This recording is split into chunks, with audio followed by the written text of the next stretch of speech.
Welcome to valwyattmarine. My name is James. Today's boat is an Interboat Intender 640. She's just behind me on that pontoon mooring, and I'm going to get you on board and show you around. So I've got a great view of the boat from here and just wanted to sort of talk you through roughly what it's offering. I think it's one of the best colour combinations. So you've got a blue-black hull, you've got the nice chunky finish on the rope, that's called the rope fendering, that's an optional extra. The boat's finished with cream decks, and then you've got these nice stainless steel handrails around the bow. I'm going to show you the stern because it's a little bit unusual on this boat. It's quite a contemporary finish, but it makes it a really comfortable boat. So many people that are familiar with the Interboats, they tend to be the classics, which have your conventional transom, or the Intenders, which often have the open transom that you've got the aft facing seating. This one's a little bit different. As you can see, you've got this rounded stern on the boat. What that gives you, good access, so you've got the step in the middle there. It's great access if you're coming out of the water onto the swim platform or back in the boat, but where it really comes into its own, that stern, is the deep rear seating, which makes this a really comfortable boat to be in, and you feel very enclosed. So if you've either got a dog or small children, or you want a really deep seat back, these boats are more comfortable than some of the others in the range.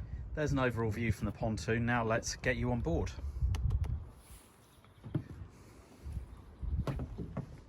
So this boat's got some nice spec on it actually. Solid teak flooring, which is lovely. That's throughout the cockpit. You've got this solid teak folding table. These tables are removable, so the pole comes out of the cockpit floor. That's a flush finish as well. They're not completely flush, but you don't end up with a hole. And then the pole and the table will fold away. So just having a quick view aft, more of this lovely teak. You've got a teak top on the engine box. There is a little bit of storage under there, which I'll show you in a moment. And then these entry steps either side, finished off with teak. And these little lockers in the side, these open lockers there, they are for fenders. They're quite useful. Cup holders around the cockpit. Nice, being the fact that it's a sort of your picnic party boat.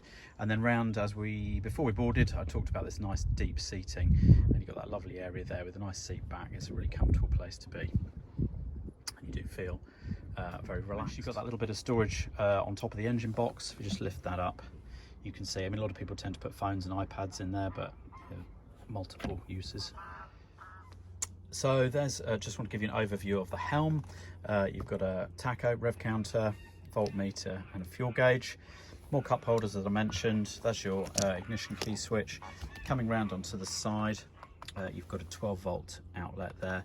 These three switches, one is your nav lights, the other is the power to that 12-volt, and then you've also got a separate switch for the cockpit lights, which are downlighters. I'm going to show you those there, which give you some low-level lighting if you're out in the evening.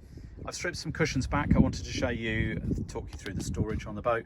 So under the helm seat, you've got this wide locker lid that takes you down in there. You've got storage for ropes and fenders, that sort of thing. You've also got weed filter for the boat, your seacock, fire extinguisher, battery, and then manual bilge pump. Coming forward, we touched on those open fender lockers there, and then port and starboard, where you've got these side benches, there's storage all underneath there. Worth mentioning while I'm in there, those cushions and those ply boards are to create an infill. So this boat was spec'd from the factory with an optional infill, and I will set that up and drop a photo in so you can see what that looks like. Coming forward, further storage. From the factory, they are designed that you can put your cold blocks in there and your picnic in there. It's not physically refrigerated, but it's a great space.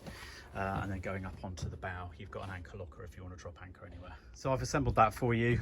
3 cushions, 3 ply boards, and then it converts the whole of the bow of the boat into a sunbed. What a great way to spend the day. And then you can still have 3-4 people at least sat around the helm position driving. So another thing to mention before we bring the video to an end is this boat's been fitted with a Bimini. So that's how it would sit in its folded up position. If it's a hot sunny day, as it is today, and you wanted some shade over that helm position, you just unzip the cover. That's one simple zip. The frame just folds forward, and then you have a flat canopy over the top of you. It's also useful if you get caught in a short, sharp rainstorm. It can keep you a little bit drier anyway at the helm position. That's the end of today's walk around. This boat is currently for sale, so if you're on our website, please do contact us if you'd like any more details, or you'd like to arrange a viewing in person, or if you're watching on YouTube, scroll down below because the link to the boat will be in the description. Thanks for watching, and we'll have more content coming soon.